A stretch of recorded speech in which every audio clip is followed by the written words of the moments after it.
A Daiane e eu temos um recadinho para dar para você aqui no Leitura de Ouvido. Temos muitas ideias para modernizar o podcast, mas para isso a gente precisa da sua ajuda. E o caminho é o financiamento coletivo. Então entre em apoia.se/leitura de ouvido que você pode participar do nosso financiamento contínuo lá mensal.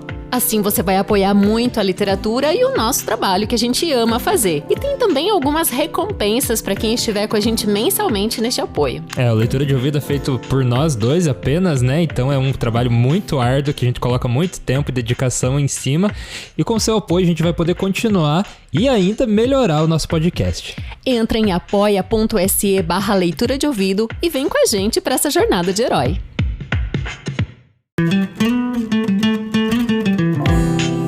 Bem-vindo à Leitura de Ouvido, o podcast que transforma linhas em ondas sonoras. O episódio de hoje foi uma sugestão da leitora de ouvido @carolglrt no Instagram. Muito obrigado.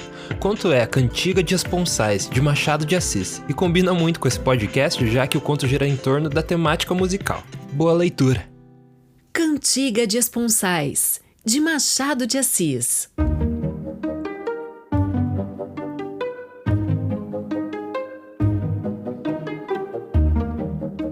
Imagine a leitora que está em 1813, na Igreja do Carmo, ouvindo uma daquelas boas festas antigas, que eram todo recreio público e toda a arte musical. Sabem o que é uma missa cantada? Podem imaginar o que seria uma missa cantada daqueles anos remotos. Não lhe chama a atenção para os padres e os sacristães, nem para o sermão, nem para os olhos das moças cariocas, que já eram bonitos nesse tempo, nem para as mantilhas das senhoras graves, os calções, as cabeleiras, as sanefas, as luzes, os incensos, nada. Não falo sequer da orquestra, que é excelente. Limito-me a mostrar-lhes uma cabeça branca, a cabeça desse velho que rege a orquestra com alma e devoção.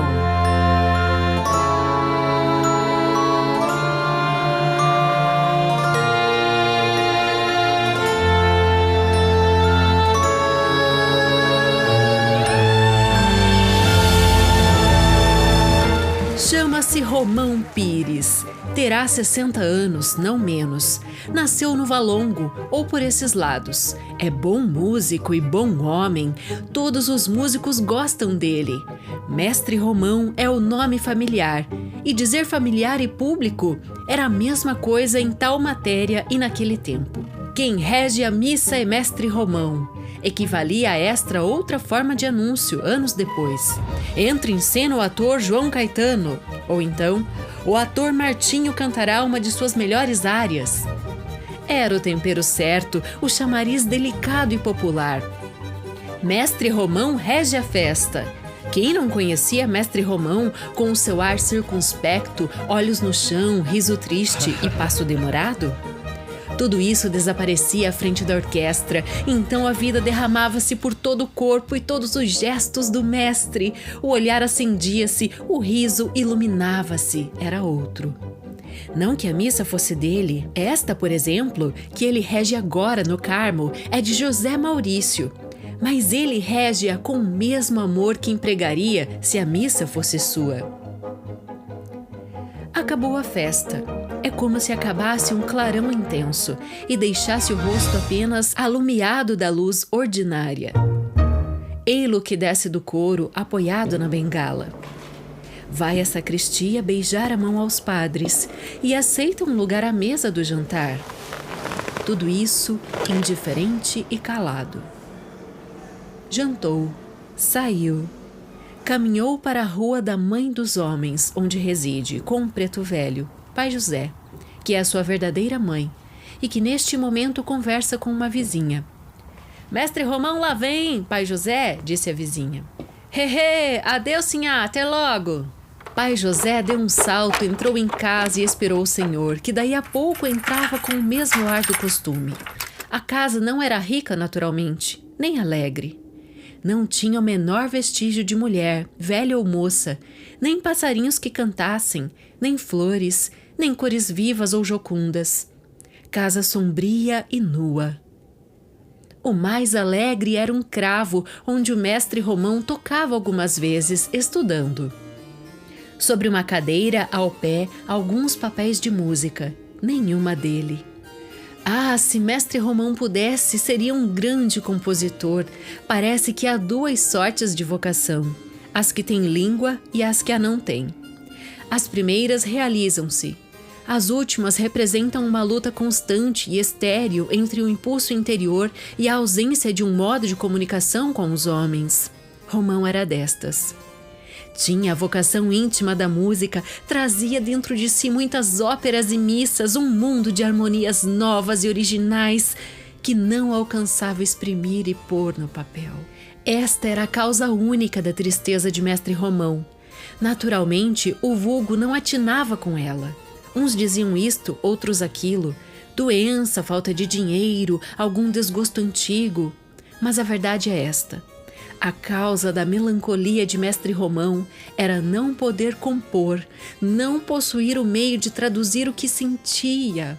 Não é que não rabiscasse muito papel e não interrogasse o cravo durante horas, mas tudo lhe saía informe, sem ideia nem harmonia. Nos últimos tempos tinha até vergonha da vizinhança e não tentava mais nada. E, entretanto, se pudesse, acabaria ao menos uma certa peça. Um canto esponsalício, começado 3 dias depois de casado, em 1779. A mulher, que tinha então 21 anos e morreu com 23, não era muito bonita, nem pouco, mas extremamente simpática e amava-o tanto como ele a ela. 3 dias depois de casado, Mestre Romão sentiu em si alguma coisa parecida com inspiração. Ideou então o canto esponsalício e quis compô-lo, mas a inspiração não pôde sair. Como um pássaro que acaba de ser preso e forceja por transpor as paredes da gaiola, abaixo, acima, impaciente, aterrado, assim batia a inspiração do nosso músico, encerrada nele sem poder sair, sem achar uma porta, nada. Algumas notas chegaram a ligar-se. Ele escreveu-as.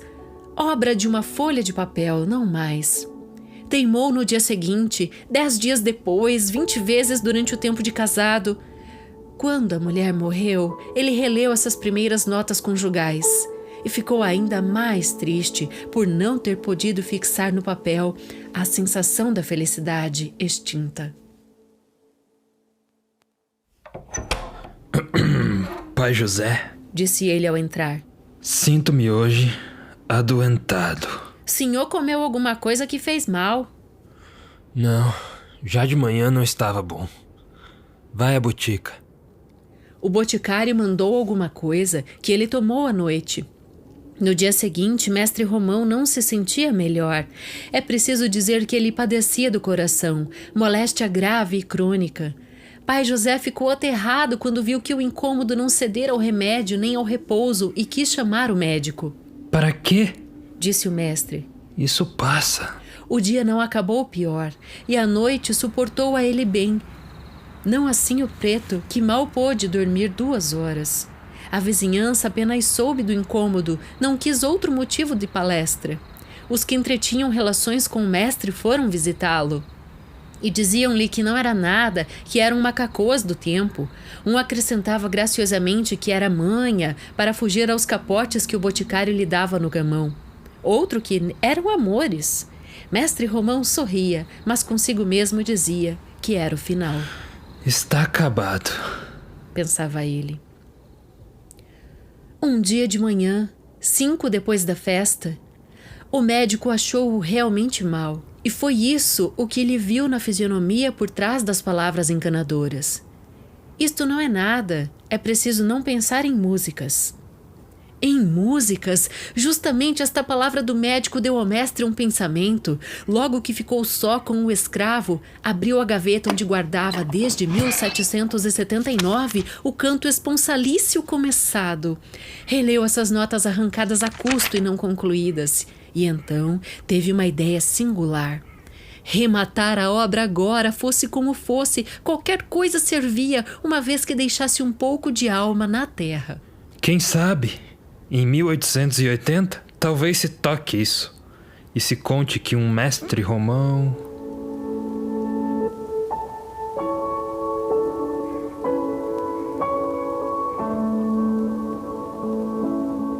princípio do canto rematava em um certo lá.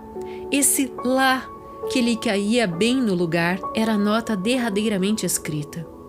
Mestre Romão ordenou que lhe levassem o cravo para a sala do fundo, que dava para o quintal, era-lhe preciso ar.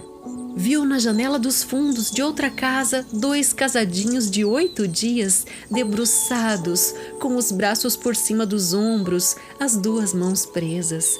Mestre Romão sorriu com tristeza. Aqueles chegam, disse ele. Eu saio. Comporei ao menos este canto que eles poderão tocar. Sentou-se ao cravo, reproduziu as notas e chegou ao lá. Nada, não passava adiante. E contudo, ele sabia a música como gente.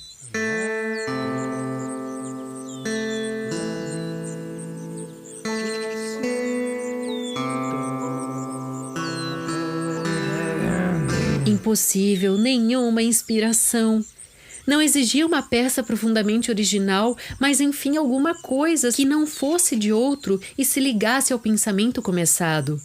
Voltava ao princípio, repetia as notas, buscava reaver um retalho da sensação extinta, lembrava-se da mulher dos primeiros tempos.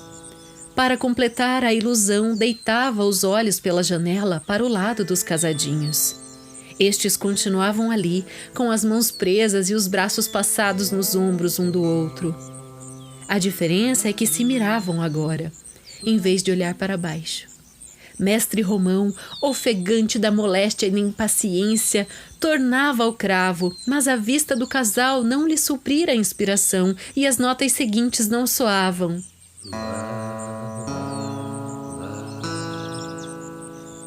Desesperado, deixou o cravo. Pegou do papel escrito e rasgou-o. Neste momento, a moça embebida no olhar do marido começou a cantarolar à toa, inconscientemente, uma coisa nunca antes cantada nem sabida, na qual coisa um certo lá trazia após si uma linda frase musical, justamente a que mestre Romão procurara durante anos, sem achar nunca. O mestre ouviu-a com tristeza, abanou a cabeça e à noite expirou.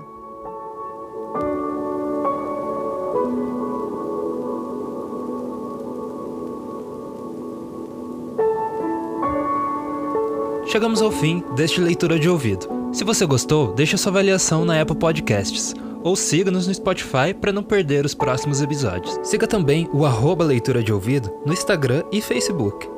Quer anunciar ou propor alguma parceria? Converse com a gente pelo e-mail leituradeouvido@gmail.com e a gente te vê na próxima leitura. O Leitura de Ouvido é dirigido e narrado por Daiana Pasquim. A edição, artes de capa e trilha sonora de abertura são feitas por mim, Lucas Piaseschi. Esta é uma produção da Roca Studios.